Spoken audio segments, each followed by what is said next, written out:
We all have old frames kicking around, and today I want to show you how to use one to create something gorgeous for the window. To get the frame ready for this project, I'm going to go ahead and remove the paper mat as well as the glass. Now that the frame is ready and those things are removed, I want to paint it and give it a little bit of a makeover. I'm going to use this beautiful berry colored paint to give it a coat of paint and brighten it up. With the frame ready to go, it's time to work on the glass. I've gone ahead and cleaned it, and I want to tape off all of the edges. I'm going to use some painter's tape, line it up with the edge of the glass, and tape off all four sides. To create the picture in the middle of the glass, I've printed off a simple flower bouquet that looks really pretty. I'm going to attach it to the back of the glass so that you can see the flower through the glass at the front. Now it's time to trace the outline of the flower. I'm using some simulated liquid leading to outline the flower. I'm going to start by outlining the edges around the edge of the tape. This will give the piece a really authentic look when I'm done. I'm going to outline all four sides, but I'm just going to do two to start and then work on the middle. I want to go ahead and outline the major details of my flowers. I'm not going to worry about the little details inside them, but I just want the big picture. Now that I have the large flower in the center done, I'm going to start working on the other flowers and the leaves. Once I've got them each outlined with the simulated leading, I'm going to leave it all overnight to dry. With the faux leading nice and dry, I can remove the paper from the back, and now I have the perfect outline to fill in. I'm also going to take the tape off those edges. Now I'm ready to start creating that faux stained glass inside the design. To create that look, I'm just going to squeeze some clear glue into a small cup and add a little bit of paint. You can do this in whatever color you'd like. The paint's going to add a beautiful tint to the glue. I've gone ahead and pre-mixed some other colors that I know I'm going to want. And now it's time to fill in the design. I'm using small little artist's brush to fill in the sections with the glue and paint mixture. And I'm going to fill them all in. Now that I'm finished doing all of the colored areas, I want to fill in the clear area around the pattern. This is going to make it look really nice like stained glass as well. I'm going to fill in that area with just clear glue. When that glue dries, it's going to give it a ripply effect. Now that everything is dry and ready to go, I'm going to pop the glass back into the frame and put it in my window. I absolutely love how pretty this faux stained glass looks in the window. It was such an easy project, and for the cost of a bottle of glue and an old frame, you just can't go wrong. I hope this has inspired you to give it a go and make your space a little more colorful. To start off with, we want to make sure that our base is clean. So I like to use 91% isopropyl alcohol. You can use a lower grade if you want. This just happens to be what I have. And I recommend wearing gloves throughout this entire thing. One, so you don't get any fingerprints on your vase, and two, because the alcohol ink, you do not want to get that on your hands. So make sure you're wearing gloves. And we're going to get out a piece of plastic wrap. It does not have to be a very large piece, and it does not have to be flat. Kind of flatten it out to start with, but don't worry about it if it's a little bit crinkled up. That's actually totally fine. Now we're going to get in here with our alcohol inks. You can use any colors you want. I kind of want to go for a little bit of a flame look. So I'm going to start off with a little bit of black. And a really key thing here is don't use too much. A little bit goes a long way. Next, I'm going to use some cranberry, and I'm using a combination of alcohol inks here. I'm using Ranger and Pinata. All right, next I've got a little bit of terracotta, and try this out. Use less to begin with and then add more as you wish. And this one's Valencia Orange. I'm gonna finish it off with some yellow. Now we're gonna set the glass right in the middle here. The alcohol ink is still wet, so don't wait too long because it will dry fairly quickly.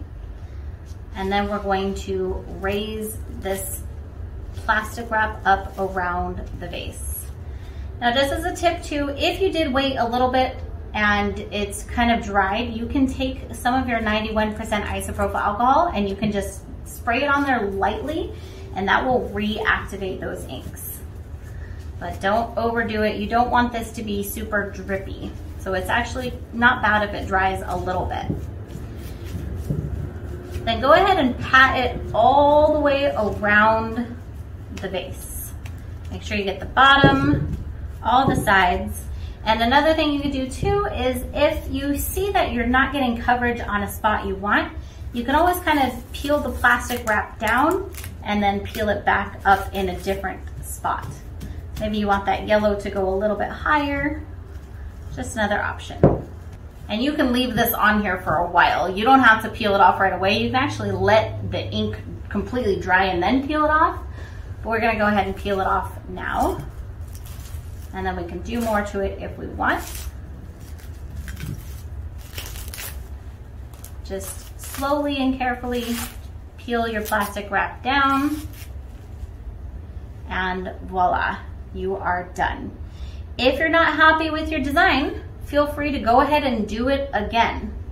Like I would probably typically add maybe a little more red to this. I got a little more yellow than I wanted. Yeah, let's go ahead. We're gonna just do that. I'm gonna show you how that would work. So we'll take the same plastic wrap, we'll spread it out a little bit here.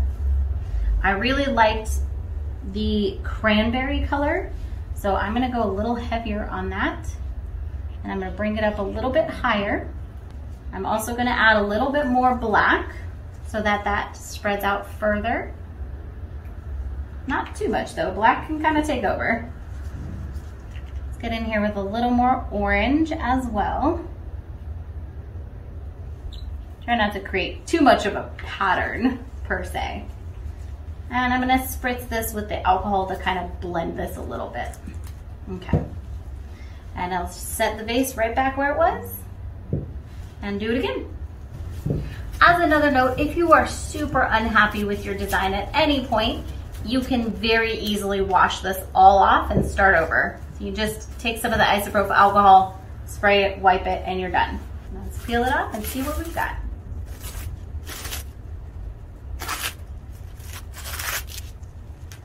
Fantastic, I'm much happier with that. Got some of that darker color spread around, the yellow came up higher, and we're good. So I'm gonna set this upside down off to the side so it can fully dry. If you want, you can save this plastic wrap and reuse it later. It can be reactivated, just let it dry, and then you can kind of even just fold it up or crinkle it up and put it off to the side. When you're ready to use again, just spritz it with some alcohol and it's ready to go. So we'll let this vase dry and then we'll be back. So the alcohol is now completely dry. It dries really fast, really within a matter of minutes. I usually let it dry for about an hour or so just to be safe. And I'm going to put this on my cup turner now so that we can seal it. Get it all the way in there, put it back on the cup turner. I like to put a little piece of plastic down here so that when the resin drips, it doesn't ruin my cup turner. Now to seal this, I am using Mixed Media Gold Artist Resin. This comes in a part A and part B. I've already mixed this up with equal parts. You want to just use 50-50 of each, 1-to-1 ratio, and stir for about 3 to 4 minutes. And you only need maybe about 2 ounces for this base. So I'm going to turn my cup turner on and slowly start pouring the resin on here and spread it around with my gloves. Don't forget to get the bottom of your vase, and also don't forget to get all the way up to the top here. And do not overdo it on the resin. If you use too much, it'll simply be a waste of resin. You won't really get a better result or a different result even. Well, once you're pretty happy with your coverage, I like to use a torch to get rid of any air bubbles, and that will also help to show me if I missed any spots. Now that I've got full coverage with my resin, I'm going to let this spin until the resin is completely dry, which for this resin takes about 24 hours.